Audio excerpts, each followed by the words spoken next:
Sarah Martinez pressed her face against the airplane window, watching the clouds drift by like cotton candy in the endless blue sky. At 22, she had already decided her future. She would become a flight attendant. The glamour, the travel, the adventure, it all seemed perfect. One day, I'll be working up there, she whispered to herself, clutching her boarding pass for the family vacation to Miami. Her mother, Alina, sitting beside her, smiled warmly. Mia, you've been saying that since you were 10 years old. Are you sure this is what you want? Sarah nodded enthusiastically. Mom, imagine getting paid to travel the world. I'll see Paris, Tokyo, London, places we could never afford to visit together. Her father, Carlos, leaned over from the aisle seat. Just remember, sweetheart, every job has its challenges, even dream job. But Sarah wasn't listening to the warnings. She was too busy watching the flight attendants glide gracefully down the aisle. Their uniforms crisp and professional. They looked so confident, so worldly, that would be her someday. The Martinez family had always been passionate. Every Sunday, they gathered at Elena's kitchen table for homemade tamales and stories.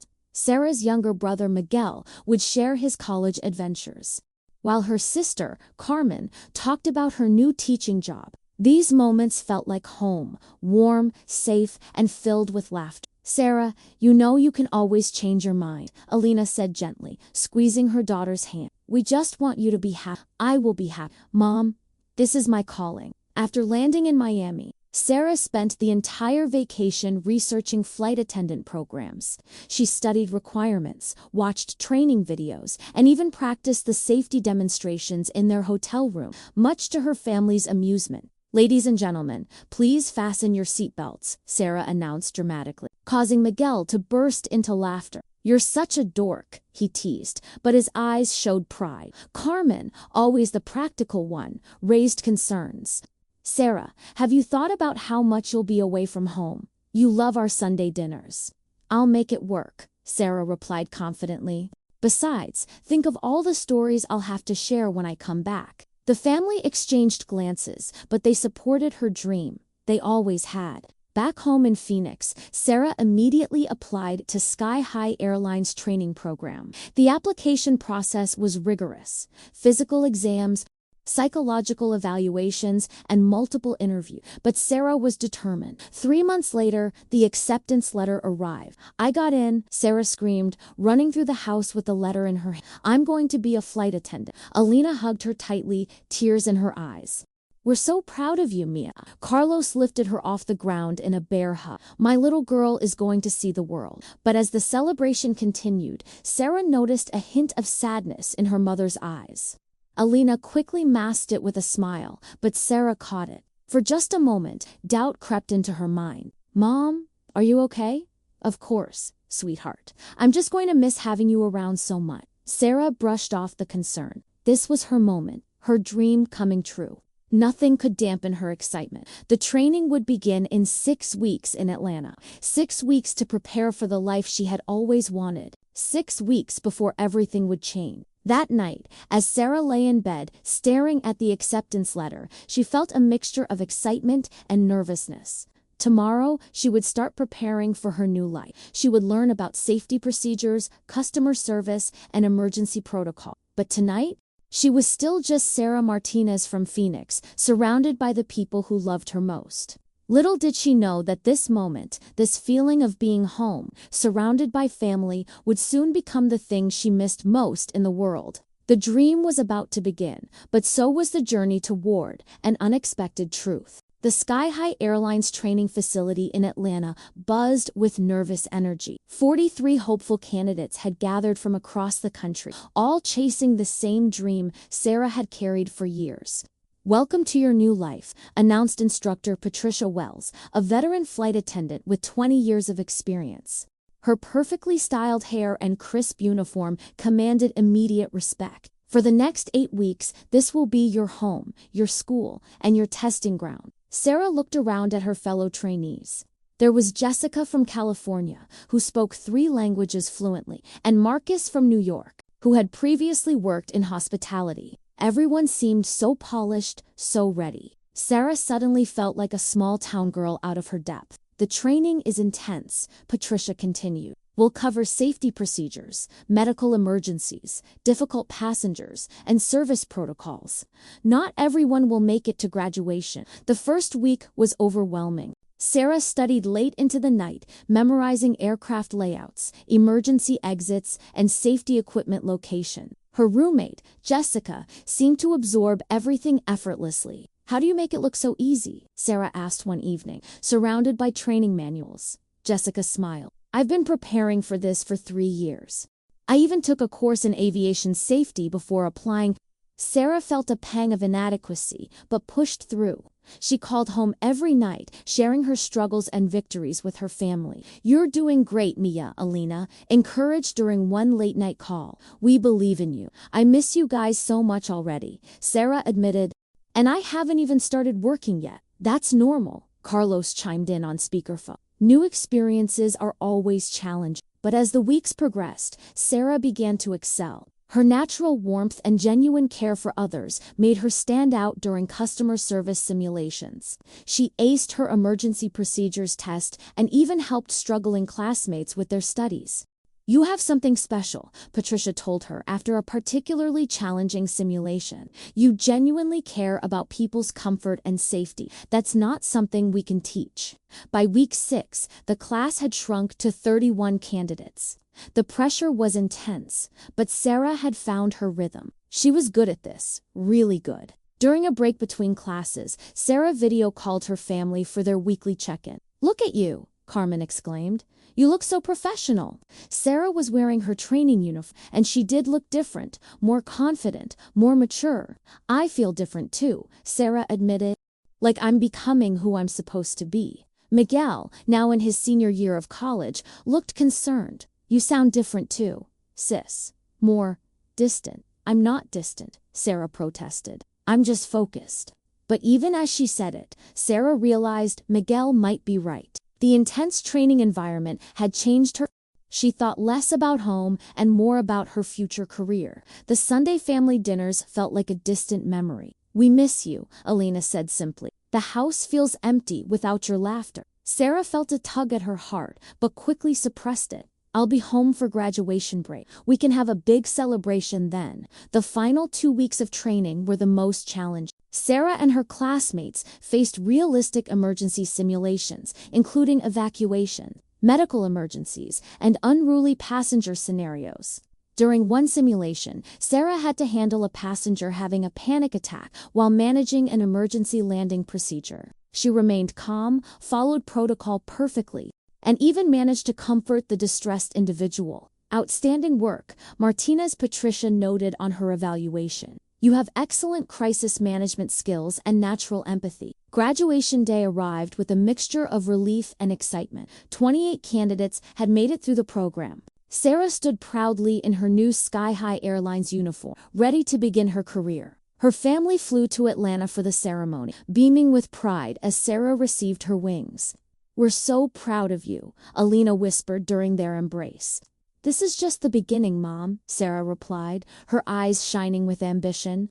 But as they said goodbye at the airport, Sarah noticed her mother's tears. "I'll visit between flights," Sarah promised, "and you can use my employee discounts to travel." Alina nodded, but her smile seemed forced.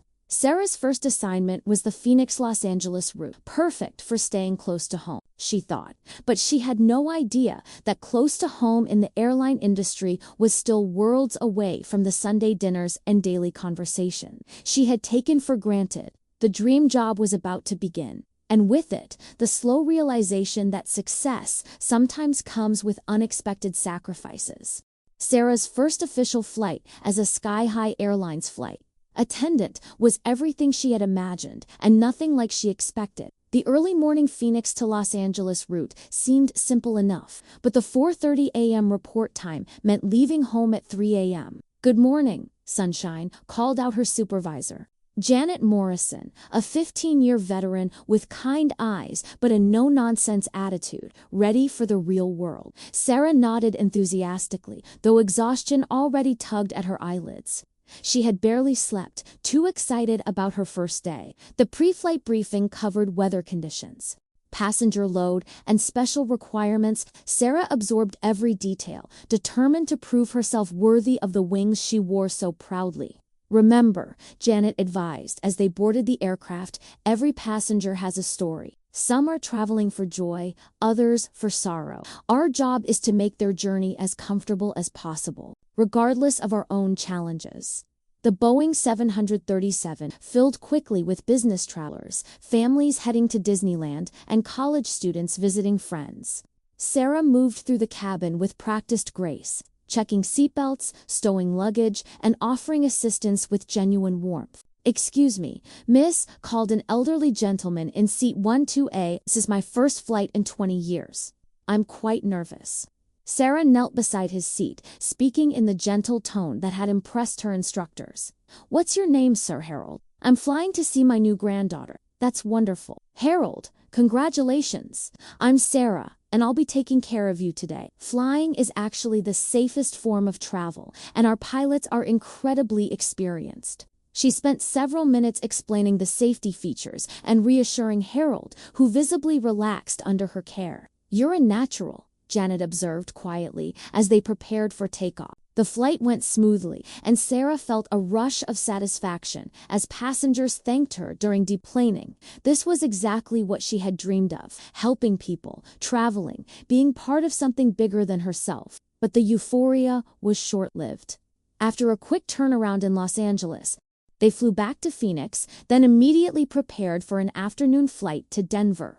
By evening, Sarah was exhausted in ways she hadn't anticipated. "Welcome to the glamorous life," Janet said with a tired smile as they finally headed home. "Same time tomorrow, kiddo." Sarah drove home in a daze, arriving just as her family was finishing dinner. "How was your first day?" Elena asked excitedly, warming up a plate for her daughter. "Amazing," Sarah replied, though she could barely keep her eyes open. "Challenging, but amazing." She managed to share a few highlights before exhaustion overtook her. By 8:30 p.m., she was asleep on the couch, still in her uniform. The next few weeks established a pattern that slowly began to wear on Sarah. Early mornings, multiple flights, difficult passengers, and constant vigilance took their toll. The glamorous travel she had imagined became a blur of airports, hotel rooms, and rushed meals.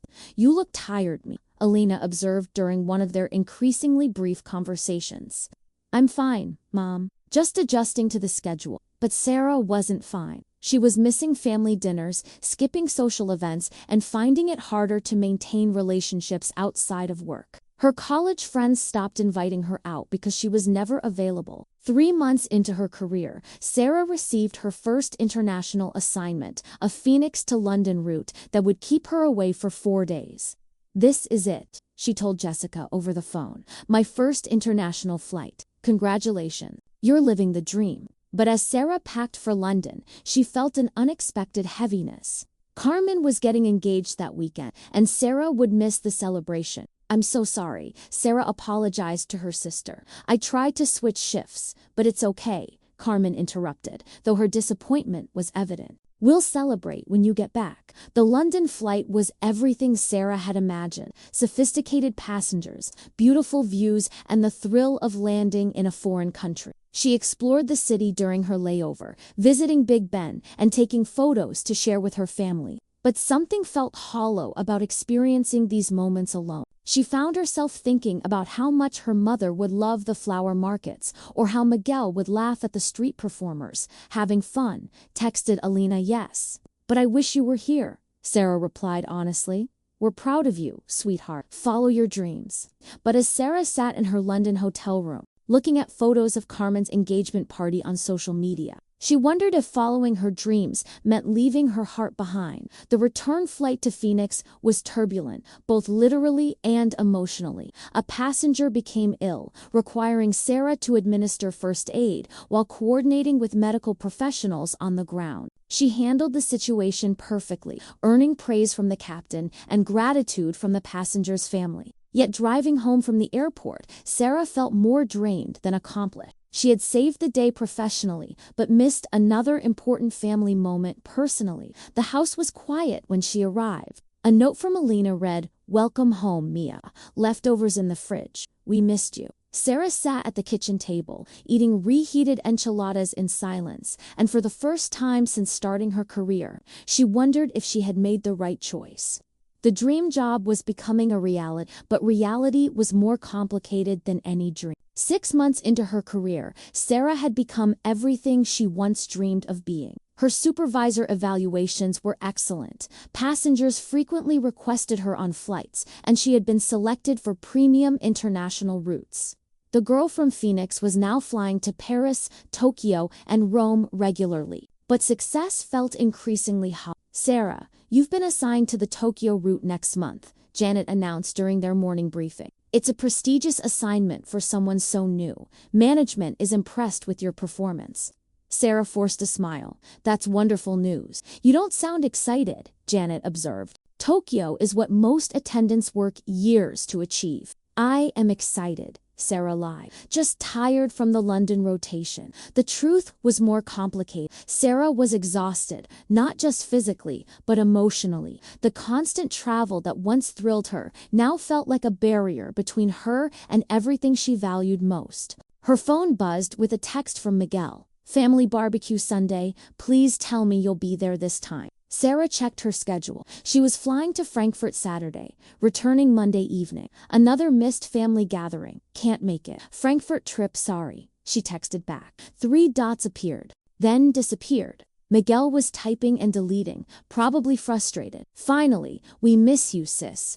That simple message hit harder than any criticism could have. During her Frankfurt layover, Sarah video called home. The family was gathered in the backyard, preparing for Miguel's birthday barbecue, the one she was missing. "There's our world traveler," Carlos called out, holding the phone so everyone could see. "Happy birthday, Miguel," Sarah said, trying to sound cheerful despite the ache in her chest. "Thanks, sis. Wish you were here to burn the burgers with Dad." "Hey," Carlos protested, laughing. "I'm getting better at grilling." Sarah watched her family's easy interaction, feeling like an observer of her own life. Carmen was there with her fiancée Alina, was setting the table, and neighbors were arriving with covered dishes.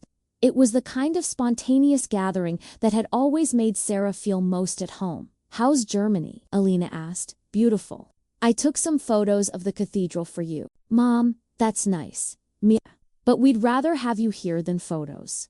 The comment stung because it was true. Sarah was collecting experiences and images, but she was experiencing them alone. Every sunset over the Alps, every historic landmark, every cultural wonder felt incomplete without someone to share it with. After the call ended, Sarah sat in her sterile hotel room looking out at the Frankfurt skyline. She was living in luxury 5-star hotels, first-class travel, exotic destinations, but she felt lonelier than ever. Her phone rang. It was Jessica, calling from her own layover in Madrid. "How's the glamorous life treating you?" Jessica asked cheerfully. "It's everything we dreamed of," Sarah replied automatically. "You sound weird. What's wrong?" Sarah hesitated, then opened up.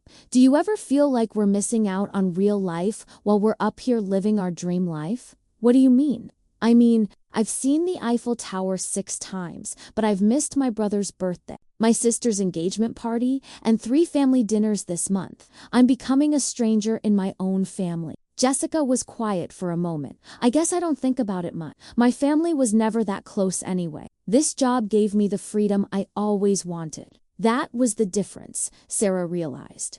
Jessica was running towards something, while Sarah was running away from everything that mattered to her. The Tokyo assignment came and went successfully. Sarah handled a medical emergency with her usual competence, received commendations from passengers, and even made friends with the crew. But throughout the 12-hour flight, she kept thinking about her family's Sunday dinner happening without her. Upon returning to Phoenix, Sarah found a package waiting on her doorstep. Inside was a photo album Alina had made, filled with pictures of all the family gatherings Sarah had missed. The last page had a note.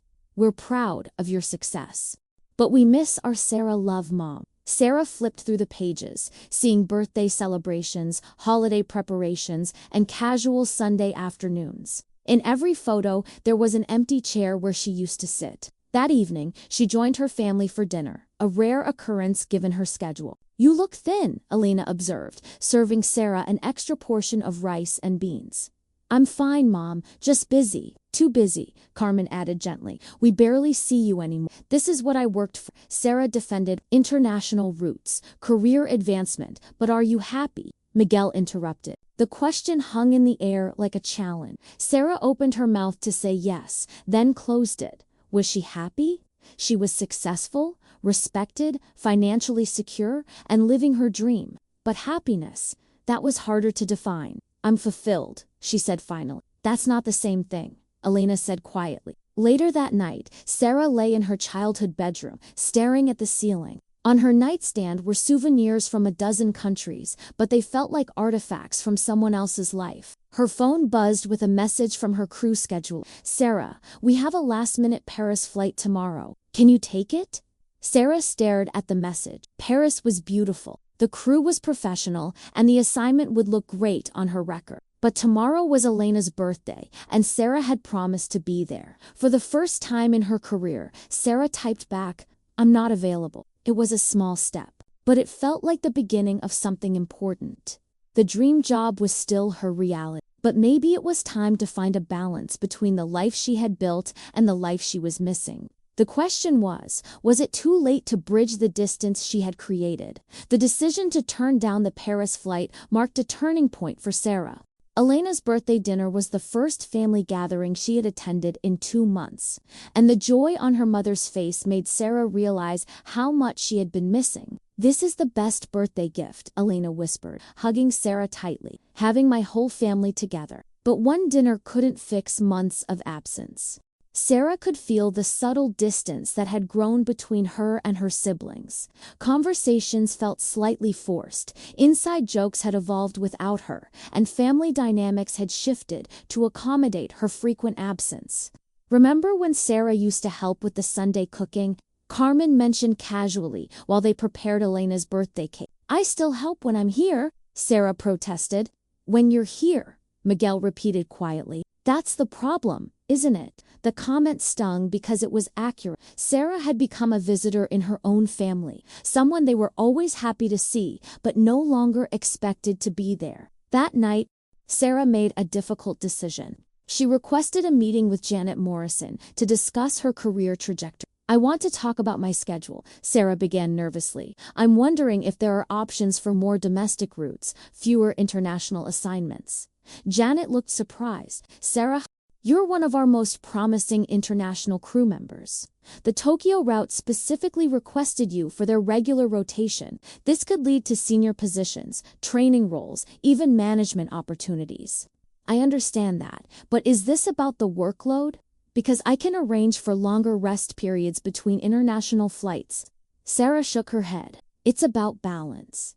I'm missing too much of my life at home. Janet leaned back in her chair, studying Sarah carefully. You know, I had this same conversation with myself about 10 years ago. I chose the career advancement. I'm now a supervisor. I've seen the world, and I have financial security. Do you regret it? I'm divorced. My kids barely call, and I spend holidays alone in hotel rooms, Janet said honestly. I'm successful, but I'm not sure I'm happy. The question is, what matters more to you? The conversation haunted Sarah for days. She loved her job, the challenge, the travel, the sense of purpose. But she was beginning to understand that loving your job and loving your life weren't always the same thing. During her next flight to London, Sarah met a passenger named Margaret, a retired teacher traveling to visit her daughter. I worked for 40 years, Margaret shared during a quiet moment, loved every day of it. But you know what I remember most? Not the awards or achievements, but the Sunday dinners with my family, the bedtime stories with my children, the ordinary moments that felt extraordinary because we were together. Do you think it's possible to have both? Sarah asked. Career success and family closeness. Margaret smiled knowingly. It's possible, dear, but it requires choices. And sometimes those choices mean saying no to opportunities that look perfect on paper but don't fit your heart. On the return flight, Sarah made her decision. She would request a transfer to primarily domestic routes, focusing on the Phoenix hub. It would mean fewer prestigious assignments, slower career advancement, and less international travel. but it would also mean being present for the moments that mattered most. The conversation with management was challenging. Sarah's supervisor tried to dissuade her, offering compromises and alternative schedules, but Sarah remained firm. "I want to build a career that allows me to have a life," she explained, "not a career that becomes my entire life." 3 weeks later, Sarah started her new schedule, primarily Southwest routes that allowed her to be home most evenings and weekends. The pay was slightly less, the destinations less exotic, but the change felt like breathing fresh air after months underwater. Her first Sunday dinner back on the regular schedule was awkward at first. The family seemed surprised to see her, as if they had grown accustomed to her absence. "You're really staying for the whole meal?" Miguel teased. But his relief was evident. "I'm staying for dessert too," Sarah replied, "and I'm helping with dishes." "Now I know something's wrong," Carmen laughed, Sarah volunteering for dishes. But as the evening progressed, the old rhythms returned. Sarah helped Alina in the kitchen, debated politics with Carlos, and listened to Miguel's latest college adventures. She felt herself relaxing in ways she hadn't in months. "You seem different," Alina observed as they cleaned up together. "More like yourself." "I feel more like myself," Sarah admitted. "I was so focused on becoming who I thought I should be that I forgot who I actually am." Over the following months, Sarah found her balance. She still loved flying, still took pride in her work, and still occasionally accepted international assignments that truly excited her. But she also attended Carmen's wedding, celebrated Miguel's graduation, and never missed another family birthday. Her career progression slowed, but her life satisfaction soared. She started dating again, maintained friendships, and even began taking cooking classes with Alina on her days off. "Any regrets?" Jessica asked during one of their occasional calls. Jessica had been promoted to international crew chief and was currently based in New York. "None," Sarah replied honestly. "I'm exactly where I need to be, but don't you miss the adventure? The prestige?" Sarah looked around her childhood kitchen, where she was helping Alina prepare tamales for Sunday dinner. Miguel was setting the table while arguing with Carlos about football, and Carmen was showing off photos of her honeymoon. "I found my adventure," Sarah said. "It was here all along." 6 months later, Sarah received an offer to train new flight attendants, a position that would allow her to share her experience while maintaining her preferred schedule. She accepted immediately. During her first training session, a young woman named Ashley approached her after class. "I want to see the world," Ashley said eagerly. "I want to travel everywhere and experience everything." Sarah smiled, remembering her own excitement at that age. "That's wonderful. Just remember, the most important journey is the one that leads you back to what matters most." "What do you mean?" "You'll understand someday," Sarah replied. "And when you do, you'll know you're exactly where you belong." As Sarah drove home that evening, she reflected on her journey. She had achieved her dream job, discovered its limitations, and found a way to honor both her ambitions and her values. The girl who once pressed her face against airplane windows, dreaming of distant places, had learned that sometimes the most important destination is home. Her phone buzzed with a text from Alina. "Dinner's ready when you are, Mia." Sarah smiled and pressed the accelerator. She was exactly where she needed to be, and for the first time in years, she wasn't in a hurry to be anywhere else. The dream job had taught her the most valuable lesson of all. Success isn't just about reaching your destination, it's about making sure the journey doesn't cost you everything that makes the destination worthwhile. If you enjoyed this story, please subscribe for more travel content, hit that like button, and share your own first flight experience in the comments below. Thanks for watching until the end.